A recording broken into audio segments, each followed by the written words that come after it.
basic grip is to pick up the cue as if you're going to hit someone over the head with it. But there's a lot more to it than that. Approach the table so that you can lay the cue along the line of the shot you're going to play. Now the stance. There are two basic types, and incidentally throughout this video all references will be to right-handed players. There's the modern day square-on stance, which is the Steve Davis and Stephen Hendry way. And there's the left foot in front of the right. With both, the left knee is bent and is parallel to the line of the shot. The right leg is straight and braced. Your weight must be slightly forward. The height and physique of the player will help determine where he puts his left foot, but his right foot will be in line with the shot so that the cue moves directly over it. There are reasons why one or other of these stances might be better suited to you, but at the end of the day the most important point is that your stance provides you with a firm and solid base which allows you to deliver the cue through on a straight level line. Now the bridge. This is formed by placing the hand on the table, spreading the fingers and drawing up the knuckles with the pads of the fingers and heel of the hand gripping the cloth. Cock the thumb to make a channel for your cue, with the first finger at a slight angle to give the cue further support. The bridge must remain perfectly still throughout the shot. The V formed by your thumb and index finger helps you with the line of sighting and also helps to keep the cue on line. We can now put together the basic elements of the grip, stance, line and bridge. You'll note there are a series of straight lines from the back of the cue, along it, over the bridge, to the centre of the cue ball, to the centre of the object ball, to the pocket. Notice how the cue is level and the weight of the body is slightly forward. And you'll note too that the cue moves directly over the right foot. If you look from behind the pocket, you'll see the same line in reverse. Pocket, object ball, cue, bridge, and more cue, finishing in your cue hand. You'll also see Terry's eye line along the cue. If you look at his stance side on, you'll see that he's bending from the hips rather than the waist, and that the cue is just brushing his chest. Let's go through the basic points again. Grip the cue as if you're going to hit someone over the head with it. Approach the table so that you can lay the cue along the line of the shot. Whether you stand square on or left foot in front of right, your left knee should be bent, your right leg straight, and your weight slightly forward. Your cue should move directly over your right foot. Form your bridge by spreading the fingers, drawing at the knuckles, and gripping the cloth with your fingers and the heel of your hand. Make a channel for your cue with thumb and first finger. Above all, deliver the cue through in a straight, level line.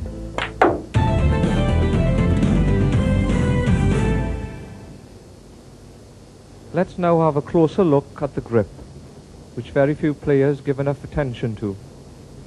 I'd go as far as to say that among players of 50 break standard or better, 70% of their problems are grip related. All the great players deliver the cue through in a straight, level line. To achieve this, the WPBSA recommends that the cue hand hangs straight down from the arm so that the top joint of the thumb and the top joint of the first finger are roughly level. They form the shape of a V. The thumb and first finger then close round the cue.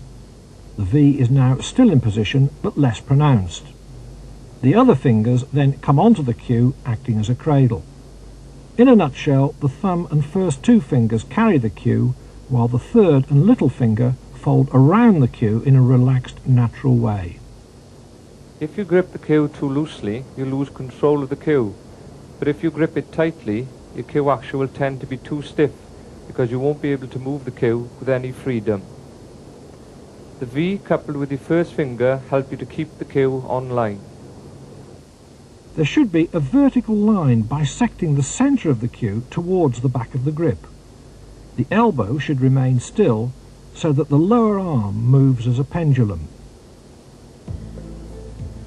In summary, the thumb and first finger should form a V which closes round the cue.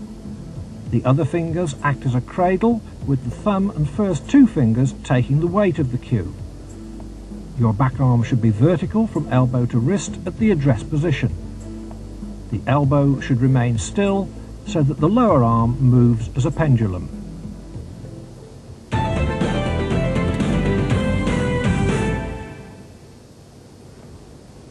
Having seen the formation of the grip in its stationary position, now let's look at how the grip functions in the backswing. Here's a simple check. Bring the cue into a vertical position and with your other hand pull the cue towards your face.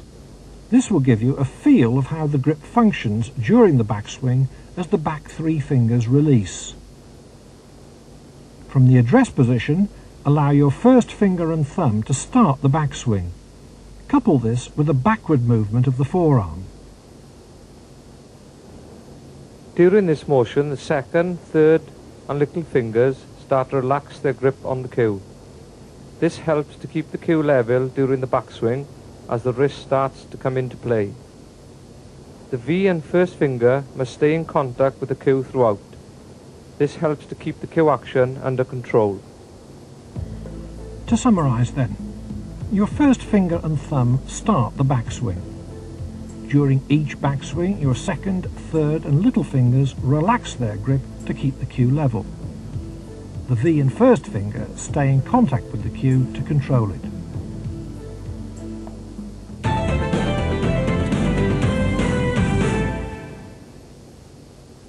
Every visit to the table, you have to make a decision concerning the pace of the shot you wish to play. Your grip position, and therefore the length of backswing and follow-through, should be decided before you approach the table. These factors decide the pace you want to generate. To help you decide, let's scale the strength of shot from 1 to 10, 10 being the hardest, 1 the softest. Form your stance, making sure that the tip of the cue is almost touching the centre of the cue ball. The length of bridge from the tip back to the V of your thumb and index finger should be between 9 and 12 inches. Your left elbow should be slightly bent for comfort and stability, and the right arm should be vertical from wrist to elbow. You are now in the correct position, and at the back a gap has been formed between your grip and the point on your chest you must hit on your follow-through. Now mark your cue with a pencil where your cue bisects the V. This helps you to keep a consistent distance between the cue ball and bridge hand. It also allows you to check the length of your follow-through. Terry also has a ring around the butt of his cue. This is where he normally grips the cue in the address position.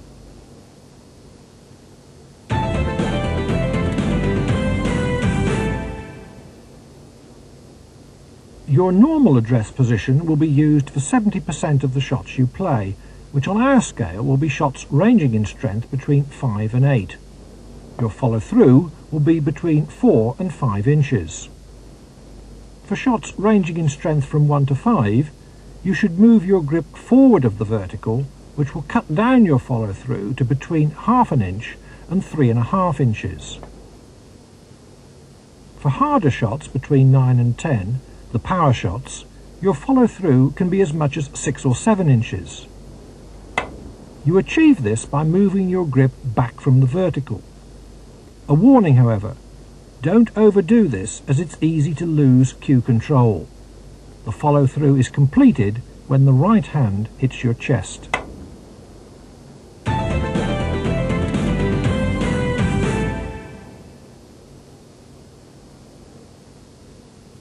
Now you must combine what we've just demonstrated with the required length of backswing to control the pace required for each shot.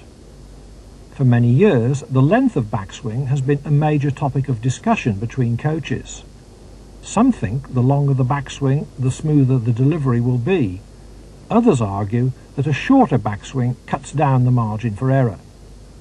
The WPBSA recommends that for shots strength 1 to 5, your backswing should be between 1 and 4½ inches. For shots strength 5 to 8, your backswing should be between 5 to 8 inches. And for shots strength 9 to 10, your backswing should be 9 to 11 inches long.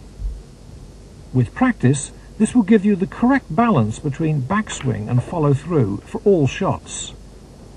With this method, you'll develop a smooth rhythm, allowing you to deliver the cue at a constant speed, regardless of what pace the shot demands. It'll also greatly improve your timing. It's all a matter of balance. Too long a backswing can allow errors to creep in, while with a backswing that is too short, unwanted body movement could occur. Never forget that the length of your backswing is doubled by the time your tip returns to the cue ball. This applies to every shot you make. Like all things in snooker, practice makes perfect, or as near perfect as you can get.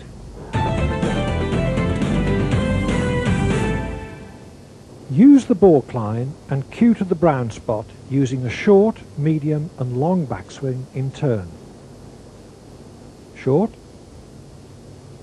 medium, long. This also checks the line of the cue, as you can see the shadow against the balk line. Now you can move to practicing by hitting the cue ball over the brown, blue, pink and black spots, using the various strengths on the scale to help you develop that all-important ability to judge pace. With practice, this will become quite natural, and it's an ideal exercise for players who are striving to improve their cue ball control. Later in this video, it'll become apparent how you use these skills with the cue ball and object ball together.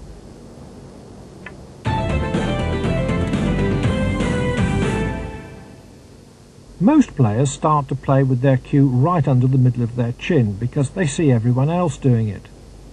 That's the right place if you're even-sighted, with your left and right eyes being of equal strength.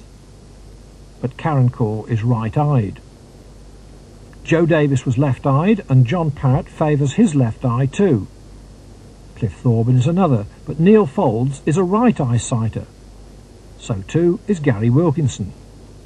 Some players try for years to play with the cue in the wrong place, so you need to discover which is your master eye. Place a piece of chalk at one end of the table and stand directly in front of it at the other end. Point your first finger at the chalk with both eyes open, then cover your left eye. If your finger is still pointing at the chalk, you'll know you are right-eyed. To confirm this, now cover your right eye. If you have to move your finger to keep it pointing at the chalk, that's further proof that your right eye is indeed your master eye. Perform the same test for your left eye. If you're left-eyed, your cue should travel directly underneath it, and vice versa for right-eyed players. In the light of this, you may need to alter your stance so that you can get into a more comfortable position to line up your master eye squarely behind the cue ball. Finally, the more right-eyed you are, the more square on your stance will be.